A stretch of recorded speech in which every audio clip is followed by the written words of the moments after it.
Banyak orang, ya, kita punya bapak sama, tapi pengenalan kita sama bapak kita ini walaupun sama, beda-beda. Ada yang masih katakan Tuhan kasih saya penyakit pak, ngawur. Tuhan hukum saya pak, ngawur. Padahal bapak kita sama loh, pengenalannya ngawur, pengenalannya salah gitu.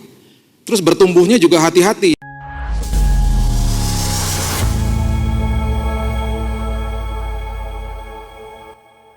Tuhan, terima kasih mengucap syukur buat hidup yang berharga ini ya Tuhan. Terima kasih buat hari yang baru, berarti ada kesempatan yang baru. Terima kasih buat kesempatan ini, untuk kembali kami mendengar Roh Kudus berbicara kepada kami. Kami percaya Tuhan yang meneduhkan hati kami, dan Tuhan yang mengubahkan hati kami. Kami siap mendengar ya Tuhan. Di dalam satu nama, Yesus Kristus Tuhan dan Juru Selamat kami berdoa. Kita sama-sama katakan, amin, amin, amin, amin. Silakan duduk, shalom. Saya senang kalau ke Betani Surabaya, sudah kayak keluarga sendiri. Oke, buka sama-sama saya di 2 Petrus 3 ayatnya yang ke-17 sampai 18.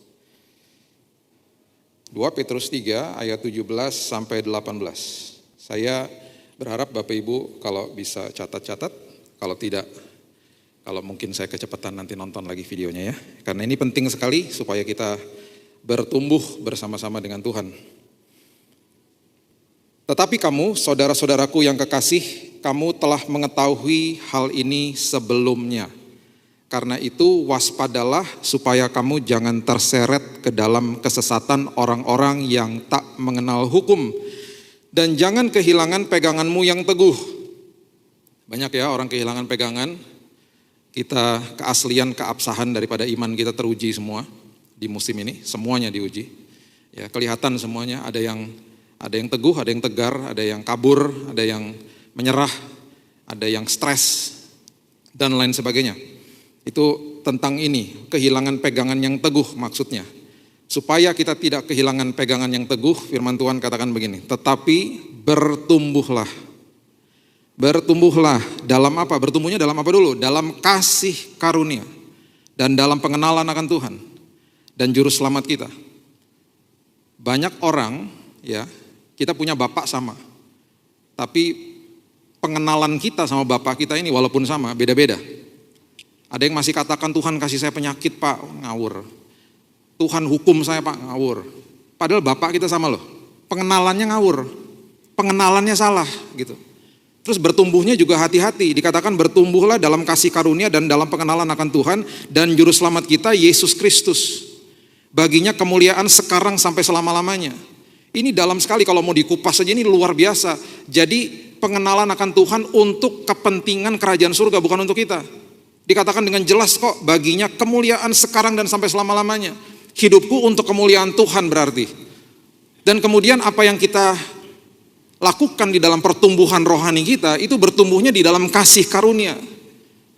Alkitab dengan jelas mengatakan Injil kasih karunia. Paulus mengatakan Injil kasih karunia. Jadi jangan bertumbuh di dalam Injil kemakmuran. Ada juga Injil-Injil yang lain.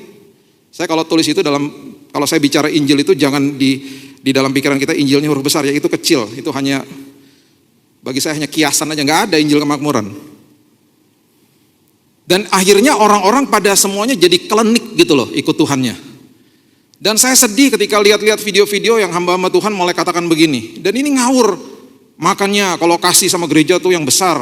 Kalau kamu gak ngasih uang ya, saya ngomong uang nih ya. Kalau kamu gak kasih sebesar ini, disebut-sebut angkanya. Nanti kalau kamu sakit nyari-nyari saya. Ayo. Jadi jemaatnya denger gini. Oh berarti saya harus kasih uang sama Tuhan supaya saya ditolong.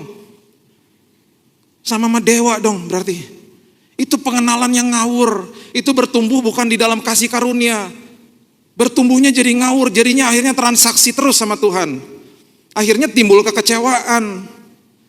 Jadi harus paham dulu, kita nih harus bertumbuh. Judul firman Tuhannya bertumbuh di dalam Tuhan supaya saya tidak kehilangan pegangan. Maksudnya itu loh. Ya, supaya saya tidak kehilangan pegangan. Amsal pasal yang ke-20, ayatnya yang ke-5. Amsal pasal yang ke-20, ayatnya yang ke-5 mengatakan begini. Ini seringkali hanya dibaca cepat-cepat saja ya. Dikatakan gini, rancangan. Nah, rancangan di dalam hati manusia itu seperti air yang dalam. Rancangan ini seringkali kita pikir, oh itu rancangan saya. Oh ini berarti pikiran saya, ini berarti rencana-rencana saya. Oke, betul, ada juga kebenaran di dalam situ. Tetapi rancangan ini aslinya, bahasa aslinya adalah etsah. Etsah itu artinya adalah pedoman, petunjuk, petuah, hikmat, pewahyuan. Itu etsah, itu rancangan. Berarti apa? Semua kebenaran yang kita sudah pernah dengar selama ini. Semua khotbah, semua renungan yang kita baca, Alkitab yang kita baca, itu etsah.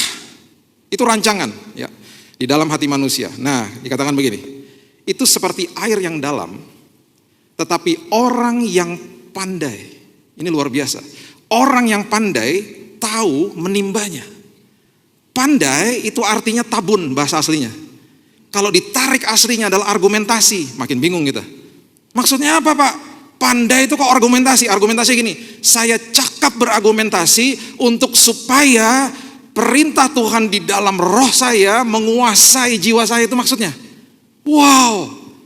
Karena semua firman ketika diberikan kepada kita, di Korintus dikatakan itu tertanam, ditulis di atas loh hati. Bicara soal rohnya manusia. Ya, saya refresh sedikit. Waktu kita lahir baru, ya yang lahir baru itu rohnya, tubuhnya tidak. Saya tetap aja gundul waktu lahir baru, nggak ada rambutnya. Walaupun katanya lahir baru, tetap lihat kaca sama aja.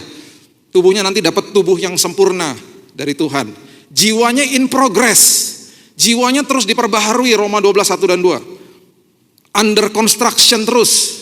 Yang diperbaharui rohnya, sepertiga daripada kita sudah disempurnakan sama Tuhan. Makanya Tuhan berkomunikasi lewat roh. Roh to roh. Makanya selalu dikatakan hiduplah dipimpin oleh roh. Karena semua kebenaran aku letakkan di situ. Nah, orang yang pandai, ayat ini mengatakan adalah orang yang cakap setiap hari ketika keinginannya muncul, ketika keinginan di dalam hatinya muncul, di dalam jiwanya muncul, dia akan katakan, tidak. Saya memilih kebenaran untuk override. Saya memilih kebenaran untuk menguasai jiwa saya. Kita punya tubuh, jiwa, dan roh. Roh itu tempatnya di mana firman Tuhan semua diletakkan oleh Tuhan. Kita punya tubuh yang fana ini. Dan di dalam jiwa kita ada pikiran, ada kehendak, ada emosi. Dan kita selalu hidup berpusat dengan 3 hal itu setiap hari. Kalau nilainya salah di 3 hal ini, di pikiran, di emosi, dan kehendak kita, pengambilan keputusan pasti salah. Makanya kenapa orang pandai itu maksudnya orang yang tabun itu adalah orang yang betul-betul cakap. Supaya dia tahu bahwa ini keinginan daging. Saya nggak boleh nih seperti begini. Karena apa? Saya udah dapat firman, saya sudah dapat etsah. Kemudian dikatakan orang yang pandai itu tahu menimba. Tahu menimba, menimba artinya dalah. Dalah itu artinya sederhana, ember dimasukin ke dalam sumur, ditarik keluar ke permukaan. Jadi orang yang pandai adalah orang yang mengerti ketika saya dapat firman, walaupun itu tertanam di dalam kedalaman hidupku, aku cakap untuk menggalinya dan ada sampai di permukaan hidupku, dan aku mengambil keputusan seperti itu. Itu namanya orang-orang yang bertumbuh di dalam Tuhan. Firman yang kita dengar banyak. Alkitab yang kita baca sudah mungkin berjam-jam, atau renungan yang kita baca. Tetapi banyak sekali itu hanya terbenam di dalam, karena apa? Karena yang menguasai kita tetap apa? Pikiran, tetap emosi, tetap kehendak kita. Orang yang pandai akan cakap untuk mengeluarkan semua kebenaran itu. Dan akhirnya kebenaran itu menguasai hidup kita. 1 Korintus pasal yang kedua ayat 14. Jadi waktu kita lahir baru, ya saya pernah bawakan juga pelajaran ini ya di awal. Waktu kita lahir baru berarti kan yang lahir baru rohnya ya. Berarti jiwanya ini udah lebih tua umurnya. Waktu saya lahir baru tahun 98, udah sekian tahun jiwa saya menguasai saya, penuh sama sampah.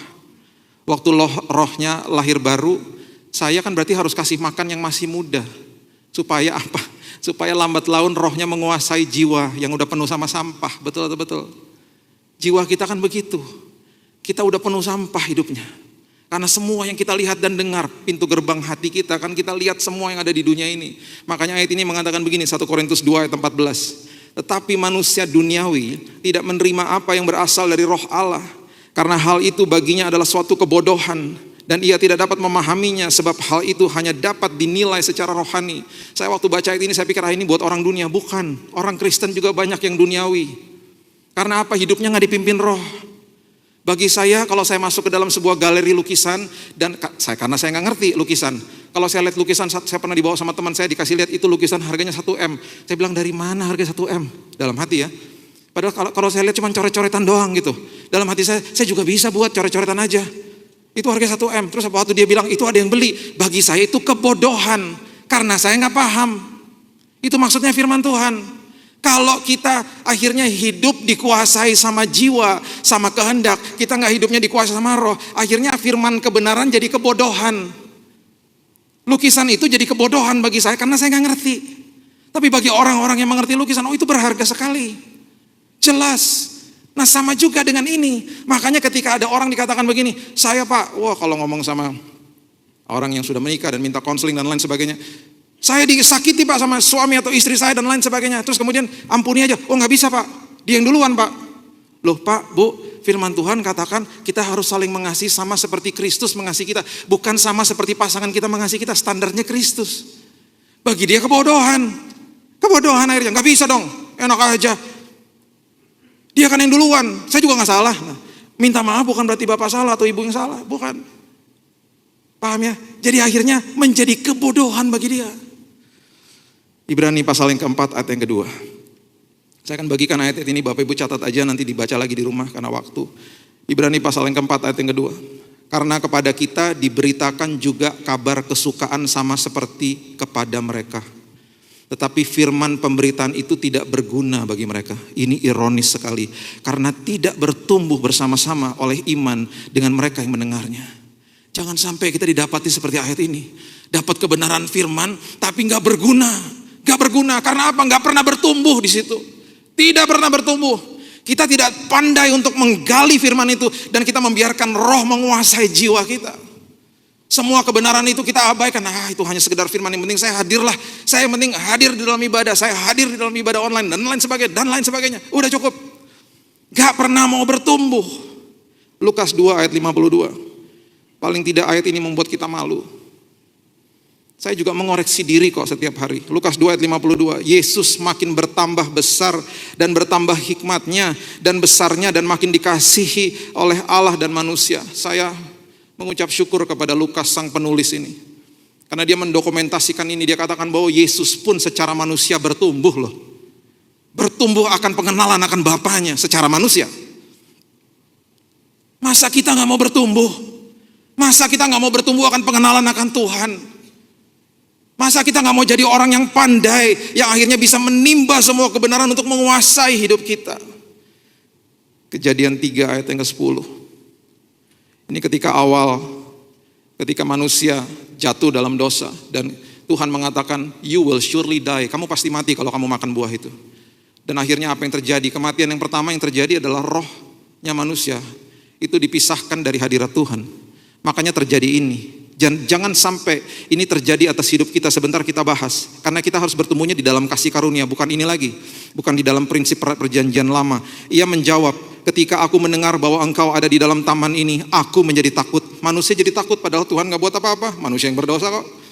Aku menjadi takut karena aku telanjang, sebab itu aku bersembunyi. Ingat, semua perjanjian lama, semua diartikan dalam bentuk fisik.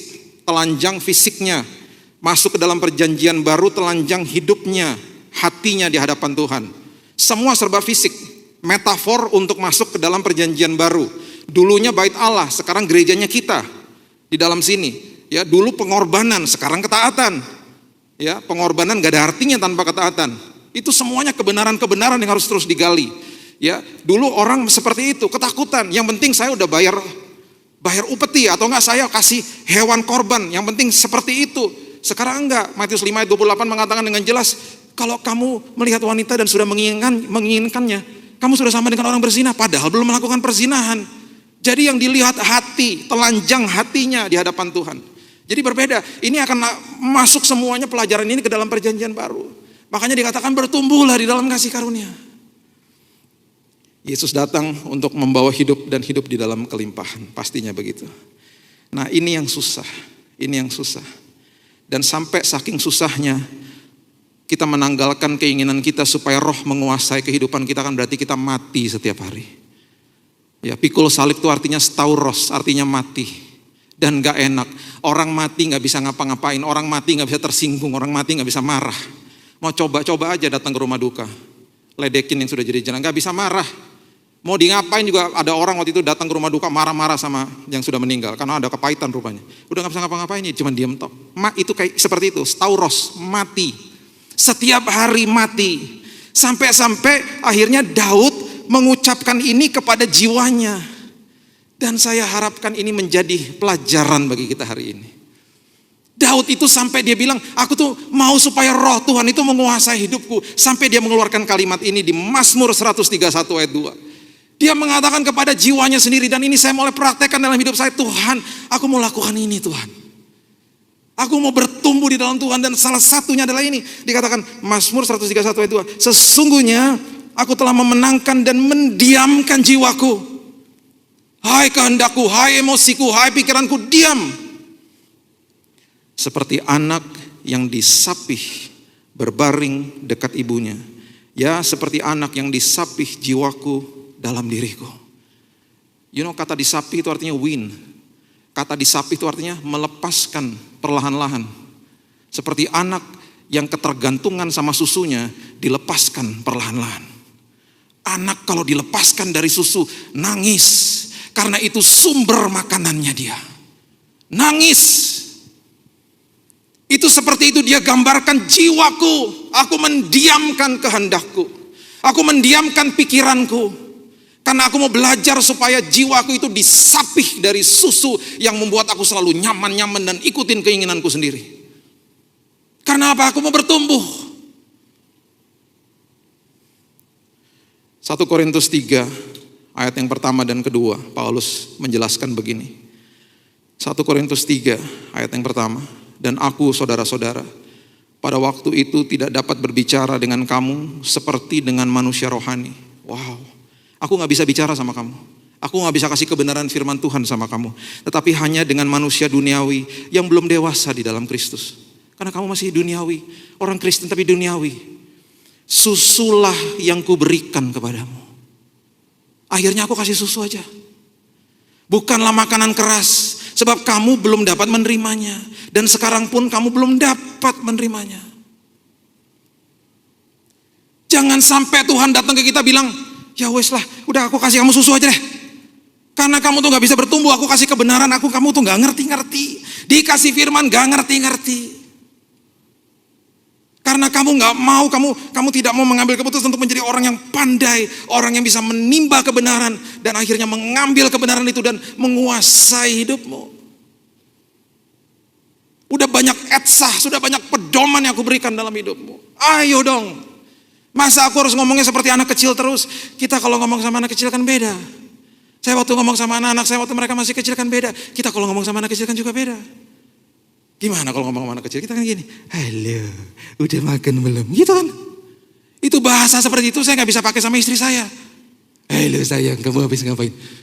Kamu pulang-pulang dari Surabaya jadi aneh gini. Gak bisa, itu bahasanya beda. Saya gak mau Tuhan ngomong sama saya gini, halo Billy, kamu ngapain hari ini? Karena makanan saya masih susu. Diajak ngomong dewasa gak ngerti itu maksudnya. Itu Paulus ngomong gitu loh. Karena orang-orang Kristen di Korintus bebal. Ayo dong, aku tuh mau ngajak kamu yang nyambung gitu ngomongnya. Gimana aku bisa ngajari firman Tuhan yang lebih dalam kalau kamu kayak gitu. Ibrani pasal yang ke-5 ayat yang ke-13 mengatakan. Ibrani pasal yang ke-5 ayat 13. Sebab barang siapa masih memerlukan susu, ia tidak memahami ajaran tentang kebenaran, sebab ia adalah anak kecil. Bapak Ibu ini kasih Tuhan, perhatikan ini baik-baik. Anak kecil, hidupnya selalu orientasinya keharusan. Harus makan, harus mandi, harus belajar gitu toh. Makanya dari dulu saya ngajarin gini, kalau hidup intim sama Tuhan itu gaya hidup bukan keharusan. Kalau enggak kita masih kayak anak kecil. Kita masih dikasih susu. Apa yang terjadi? Capek, lupa, berontak. Itu kalau keharusan. Faktor eksternal. Anak kecil gitu. Karena harus diatur-atur. Udah makan belum? Lupa. Anak kecil. Udah mandi gak? Udah capek ya gitu. Berontak. Ayo belajar dong. Wah belajar mulu, capek sendiri. Capek gitu ngelakuin hal-hal yang harus dilakukan. Capek, lupa, berontak. Itu indikasi orang yang masih hidup seperti anak kecil.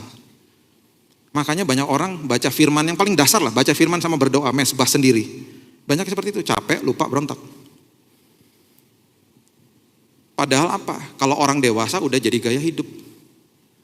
Makan, mandi, gosok gigi, gaya hidup. Gak usah disuruh lagi. Jadi kalau anak kecil dikasih opsi, misalnya ada nih opsi seperti begini.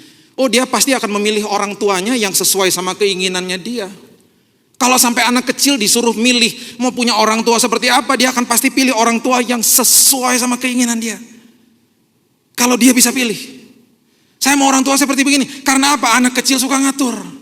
Banyak orang Kristen suka ngatur Tuhan. Itu indikasi orang itu belum bertumbuh.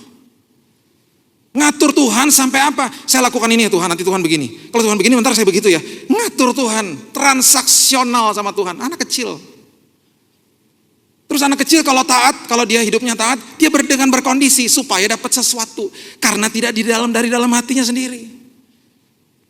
Saya taat, bukan karena supaya saya dapat perkenan dari Tuhan. Bukan, saya taat karena Kristus sudah mati bagi saya. Saya taat karena dia mengasihi saya.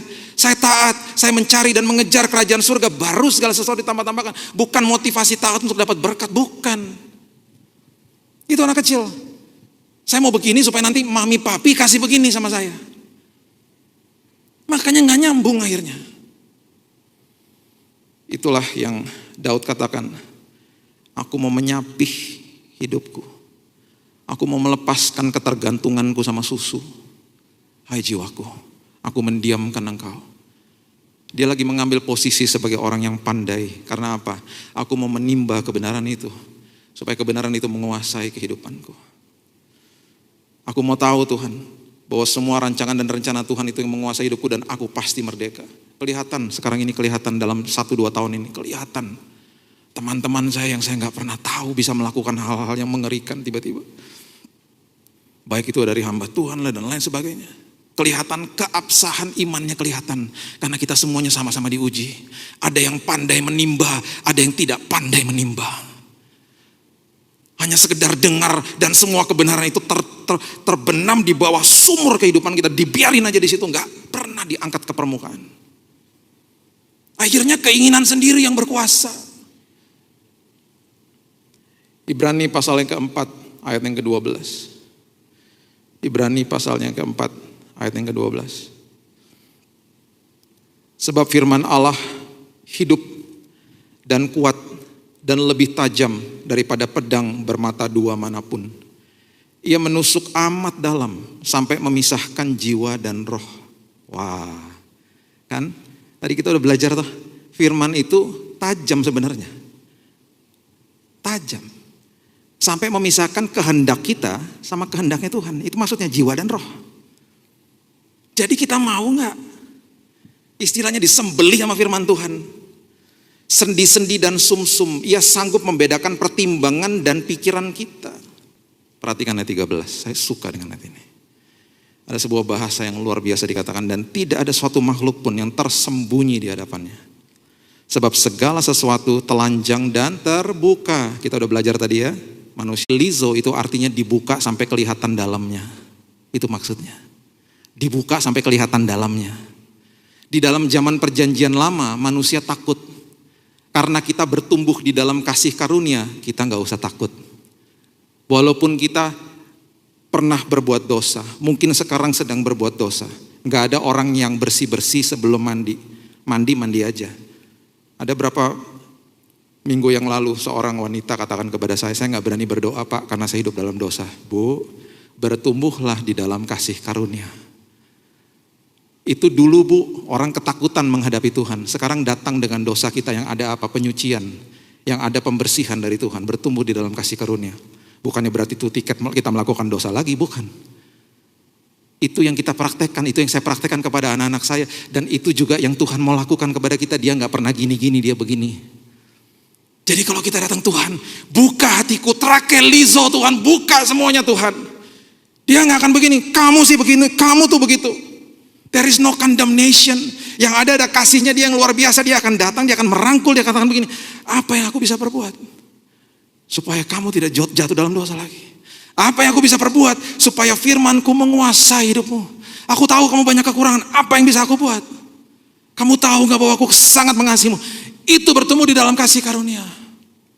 Trakelizo. Saya tutup dengan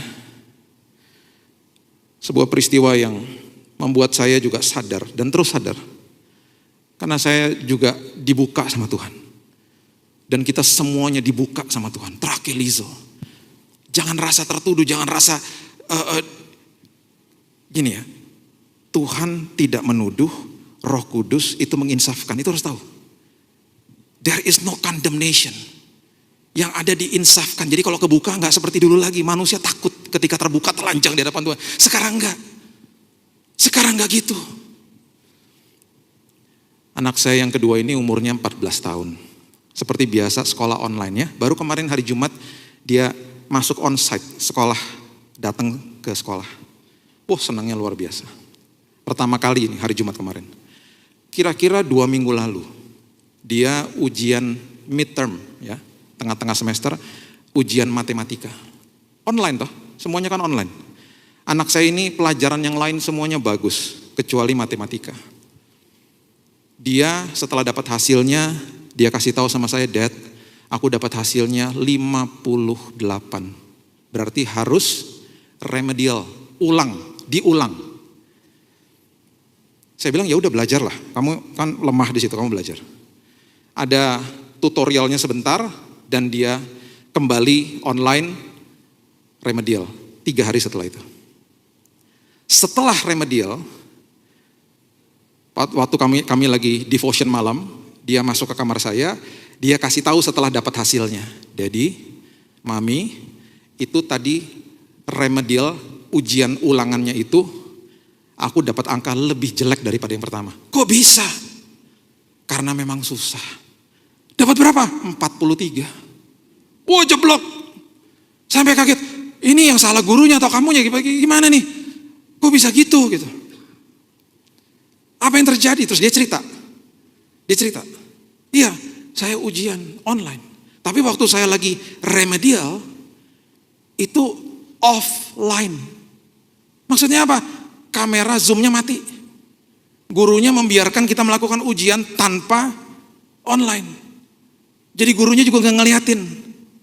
Naluri saya sebagai anak yang dulu bandel dan istri saya juga, kita langsung gini, kenapa kamu gak buka buku kamu aja?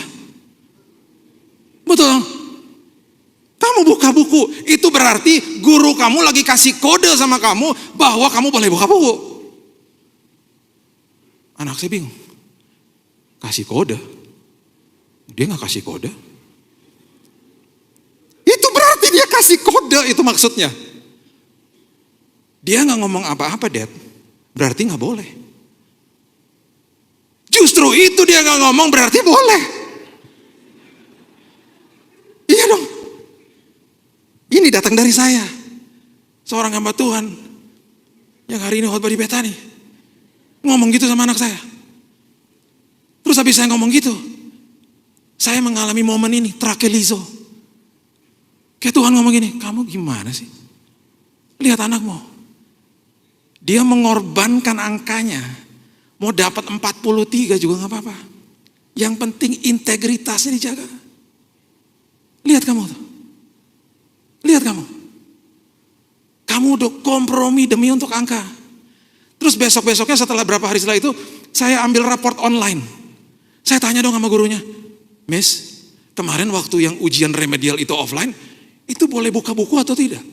Ya gak boleh lah, Pak.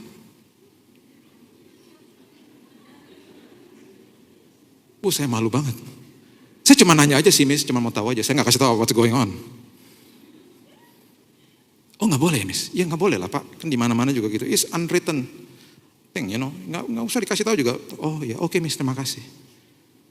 Saya malu. Itu hal kecil, cuman saya malu. Saya minta maaf sama anak saya. Daddy harus terus belajar. Tuhan bukakan hatiku hari ini. Aku mau belajar, Tuhan. Supaya aku jadi orang yang pandai untuk menimba kebenaran itu. Dan kebenaran itu menguasai hidupku. Karena apa? Aku mau bertumbuh. Kalau aku bertumbuh, aku akan kenal Tuhan. Kalau aku kenal Tuhan, aku merdeka. Hidupku dimerdekakan. Berikan tepuk tangan kita untuk Tuhan kita. Haleluya. Haleluya. Bapak terima kasih buat hari ini. Mengucap syukur Tuhan buat firman Tuhan. Firman-Mu seperti pedang bermata dua. Membelah jiwa dan roh. Itu sebabnya Tuhan, kami mau menjadi orang yang pandai. Untuk mengambil semua pedoman firman Tuhan yang ada di kedalaman hidup kami. Untuk menguasai hidup kami. Kami tahu bahwa kehendak kami kuat, emosi kami kuat, pikiran kami kuat. Dan itu seringkali menguasai hidup kami. Hari lepas hari sama seperti Daud Tuhan. Aku mau mendiamkan jiwaku. Aku mau menyapih jiwaku dari ketergantungan akan susu. Aku tidak lagi mau jadi anak kecil Tuhan. Aku mau bertumbuh di dalam pengenalan akan Tuhan. Dan aku bertumbuh di dalam kasih karunia Tuhan. Mengalami momen trakelizo setiap hari Tuhan. Aku dibuka hatiku. Dan itu yang kami mau Tuhan. Supaya kehendak Tuhan, firman kebenaran Tuhan menguasai hidupku. Terima kasih Bapak. Hamba-Mu berdoa. Semua jemaat-Mu yang menonton, yang ada hadir onsite pada hari ini, semuanya di dalam proses yang bertumbuh kepada pengenalan akan Kristus. Bertumbuh dengan benar, karena bertumbuh di dalam kasih karunia Tuhan yang begitu mengasihi kami. Terima kasih Bapak, menteraikan firman ini. Dan kami akan terus bertumbuh, menjadi orang-orang yang merdeka di dalam Tuhan. Di dalam satu nama, Yesus Kristus Tuhan dan Juru Selamat kami. Sudah berdoa dan mengucap syukur. Kita sama-sama katakan, amin.